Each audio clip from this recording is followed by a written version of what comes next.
Hello everyone, good morning all of you. देखिए, आज हम बिल्कुल डिटेल में बात करने वाले हैं आपको एसएससी एमटीएस जो रिक्वायरमेंट है 2022 के बारे में।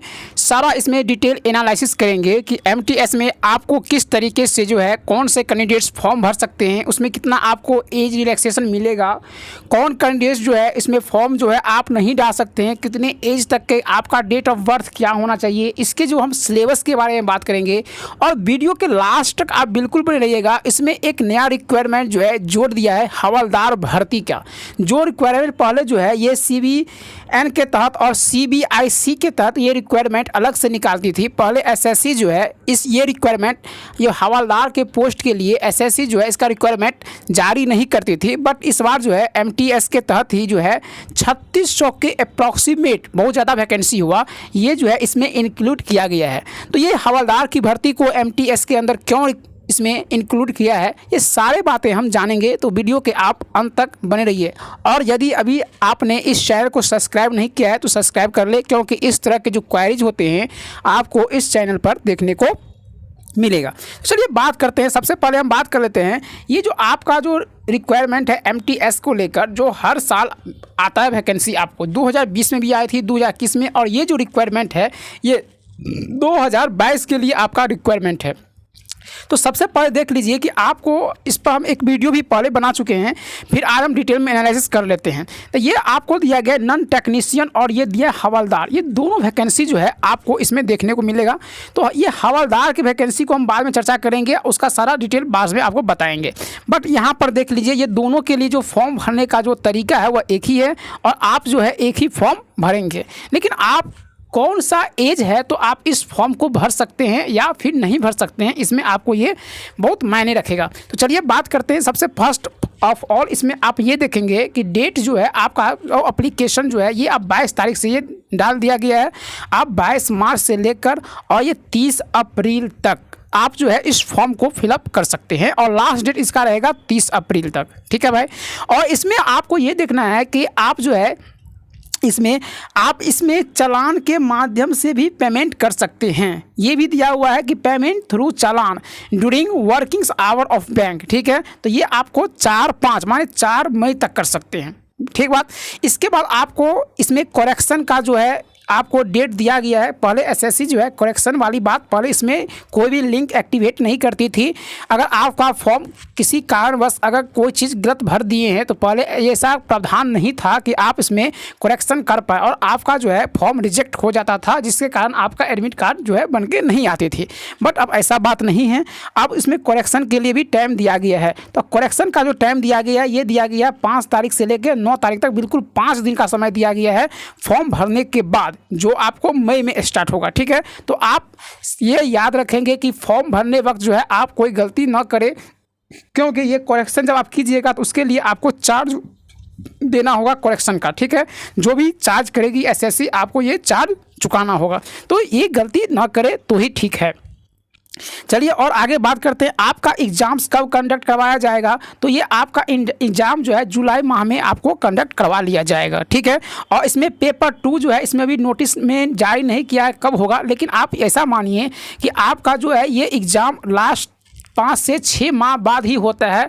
आपको जब ये एग्ज़ाम करवा लिया जाता है फर्स्ट फेज एग्ज़ाम, तो इसके जो मेंस का एग्ज़ाम होता है इसमें टायर 2 को आपको डिस्क्रिप्टिव पेपर होगा, ये आपको 5-6 माह बाद ही होगा। तो आप मान सकते हैं कि 2022 के भी लास्ट में एग्ज़ाम हो सकती है। ठीक है। चलिए आगे बात करते हैं। अब इसमें देखिए इसमें जो भर्ती निकला है इसमें जो है देखिए बताया गया है कि आपको इसमें 7 पे स्केल जो है देखिए लिखा है 7 पे कमीशन के तहत जो है आपको कोई भी जैसे क्या कोई मिनिस्ट्री में कोई डिपार्टमेंट में या कोई ऐसा बहुत वेरियस जो इसका डिपार्टमेंट है वहाँ पर आपको नॉन जो टेक्निकल स्टाफ का जो वैकेंसी है यहाँ पर फुलफिल आपको किया जाएगा। आपको यहाँ पर ड्यूटी लग सकती है। ठीक है। अगर आप हवलदार में आपको ड्यूटी लगती है तो ये कहाँ ड्यूटी लग सकती है, तो ये आप देख लीजिए। ये जो है आपको सेंटर बोर्ड यानी central board of indirect tax में और कस्टम्स में आपकी ड्यूटी लग सकती है, या फिर अंडर डिपार्टमेंट्स ऑफ रेवेन्यू या मिनिस्ट्री ऑफ फाइनेंस में आपकी ड्यूटी लग सकती है। समझ गए।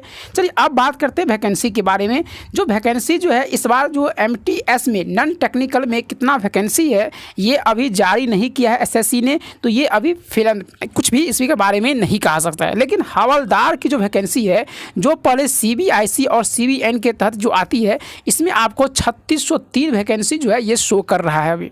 ठीक है, तो अभी तक में इससे 3600 वैकेंसी जो है ये बहुत वैकेंसी हुआ, क्योंकि अगर इसमें हम देखते हैं, अगर अनुमान लगा, एस्टिमेट लगा, अगर MTS के तहत जैसे इस बार 2021 में देखते हैं 4000 के अप्रॉक्सीमेट जो है वैकेंसी दिया गया है। अगर इसमें 4000 और इंक्लूड कर देते हैं तो ये 7,000-8,000 के अप्रॉक्सीमेट वैकेंसी जा सकती है, तो ये अच्छा है। ठीक है, चलिए अब आगे बात करते हैं रिजर्वेशन के बारे में। तो देखिए रिजर्वेशन के बारे में बात करते हैं तो जो SC हुआ, OBC हुआ, ST हुआ है ना, ये सबको जो रिजर्वेशन मिलती है वह सारा प्रावधान सेम है, उसमें कोई ये दिक्कत नहीं है, आपको सेम मिलेगा। चलिए आप उसमें आप बात करते हैं क्या चीज़, तो एक बात करते हैं एज रिलैक्सेशन के बारे में, आपको दिखाते हैं। आप जो है कब फॉर्म भरते वक्त आप इस चीज़ को बहुत ही ध्यान रखेंगे। आपका जो एज लिमिट है ये 1 जनवरी तक 2022 में आप जो है 18 वर्ष के होने चाहिए। इसका मतलब ये है एज लिमिट के यहाँ पर दिया हुआ है।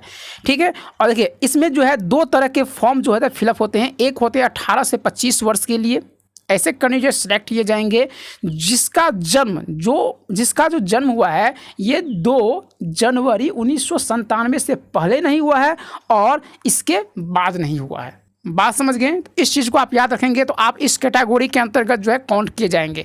बट कुछ कैंडिडेट्स ऐसे होंगे जो 18 से 23 वर्ष में भी फॉर्म भर सकते हैं, बट उसके एज जो है ये 2 आपका हो गया 2 जनवरी 1995 से पहले नहीं होना चाहिए और 1/1/2004 के बाद नहीं होना चाहिए। जो इस बीच में आते होंगे ये जो है ये इस कैटेगरी में 18 से 27 वाले कैटेगरी में रखे जाएंगे। क्लियर हो गया। अर्थात आप ये देखिए कि आपका जो है सिंपल सी बात 1 जनवरी 2022 तक जो है आप 18 वर्ष के हैं कि नहीं हैं, और जो इसके लिए क्वालिफाई है ये एक्चुअली इसके लिए तो क्वालिफाई रहेंगे। बात समझ गए ना, तो ये बात है। आगे बात करते हैं इसमें एज रिलैक्सेशन के बारे में बात करते हैं तो SC ST के लिए 5 वर्ष का एज रिलैक्सेशन मिलता है। OBC के लिए आपको 3 वर्ष का एज रिलैक्सेशन मिलता है। वही PW के लिए जो अनरिजर्व्ड है वो कितना 10 वर्ष के लिए मिलता है।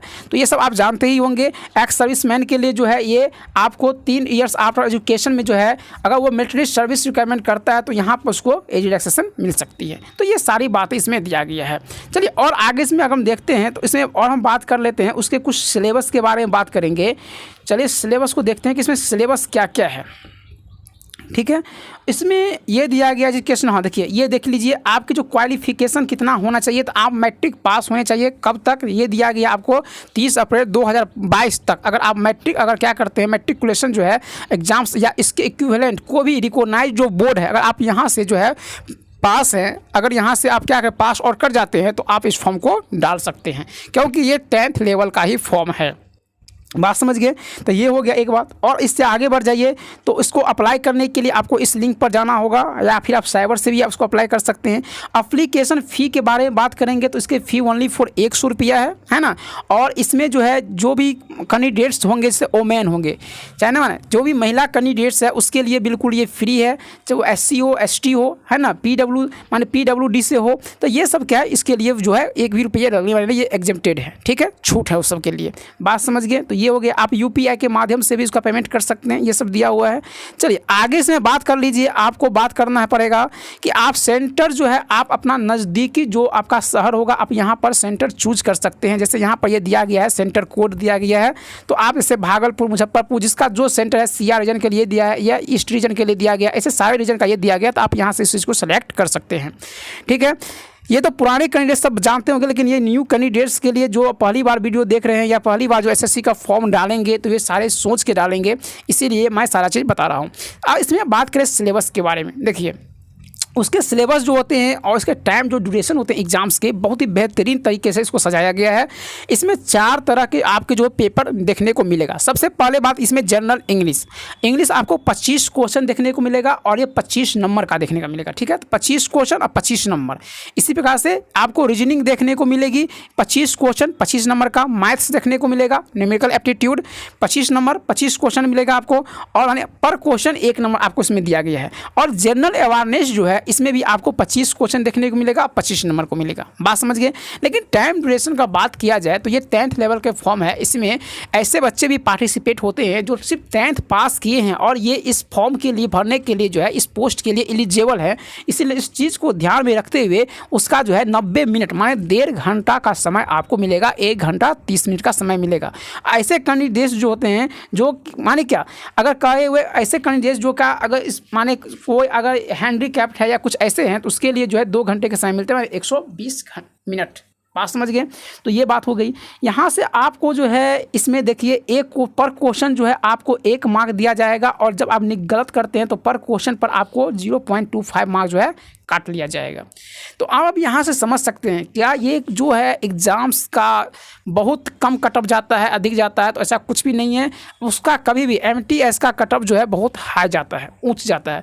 कभी भी अगर आप 70-75 का स्कोर करते हैं, अगर आप चाहते हैं कि उस पर मेरिट बन जाए, तो ऐसा कोई बात नहीं है। आपको मेरिट करने के लिए आपको माने क्या ऐसा कर सकते हैं 85 प्लस या 85 तक आपको मार्क लाना होगा 100 में से। आइए हम रॉ मार्क नहीं करें, नॉर्मलाइजेशन मार्क बता रहे हैं। अगर आप नॉर्मलाइजेशन मार्क 90 तक लाते हैं, 85 प्लस भी लाते हैं दोनों के बीच में, तो फिर आपको किसी न किसी स्टेट में जो है आपको ये पोस्ट के लिए एलिजिबल हो जाएंगे। इतना कटअप उसका जाता है। तो ये आपका छोटा सा ये सब बात हो गई। इसमें अब और आगे देखा जाए तो और इसमें तो कुछ दिया नहीं है। अब इसमें देखिए इसका कुछ सिलेबस दिया गया, तो आप यहाँ से सिलेबस देख सकते हैं किसमें से कहाँ से क्वेश्चन पूछता है, ठीक है।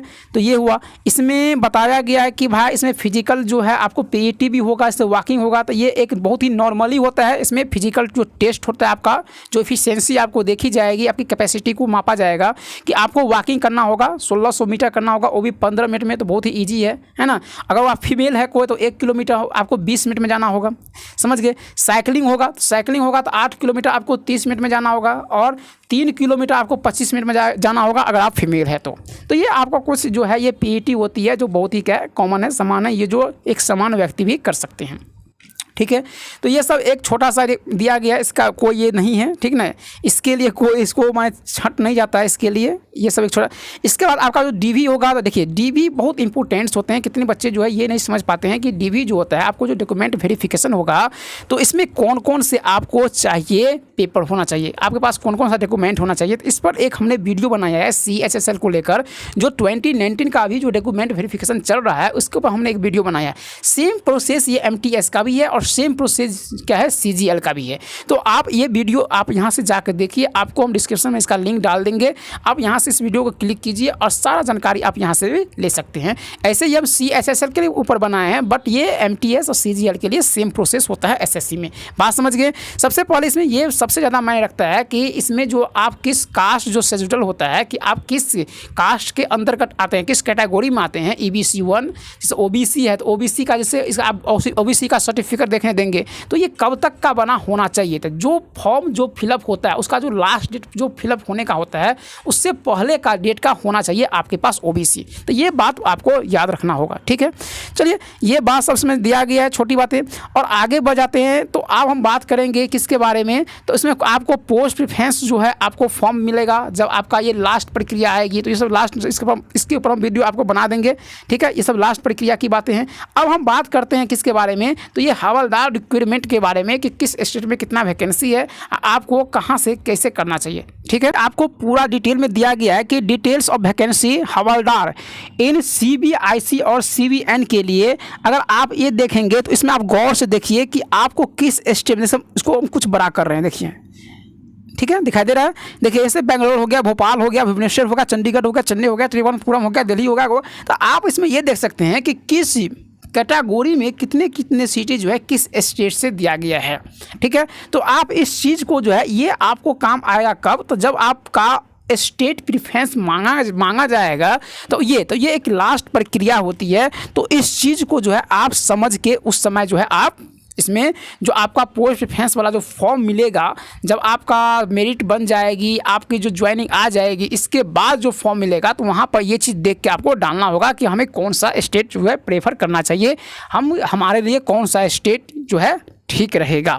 ठीक है, तो ये एक लास्ट प्रक्रिया है, लेकिन आपको हमने बता दिया कि ये जो है आपको बिल्कुल ध्यान में रखना है। इस चीज़ को जो है एक स्क्रीनशॉट आप कर लीजिए, ताकि ये आपको उस समय तक आपके यहाँ रहे और आप इसको जो सहारा लेकर, उसका हेल्प लेकर जो है आप जो है अपना पोस्ट को फुलफिल करें। तो चलिए फिर अब आपको मिलते हैं नेक्स्ट वीडियो में। ये था आपका एक बहुत अच्छा जो गुड न्यूज़ था, तो आप लोगों को दे दिए। अगर ये जो है अगर चैनल्स आपको पसंद आई है तो आप अभी तक सब्सक्राइब नहीं किए हैं तो सब्सक्राइब कर लीजिए, अपने दोस्तों के बीच जो है इस वीडियो को फैलाइए और आपको अपना सपोर्ट इसमें दीजिए। चलिए आपको मिलते हैं नेक्स्ट वीडियो में, तब तक के लिए जय हिंद, धन्यवाद।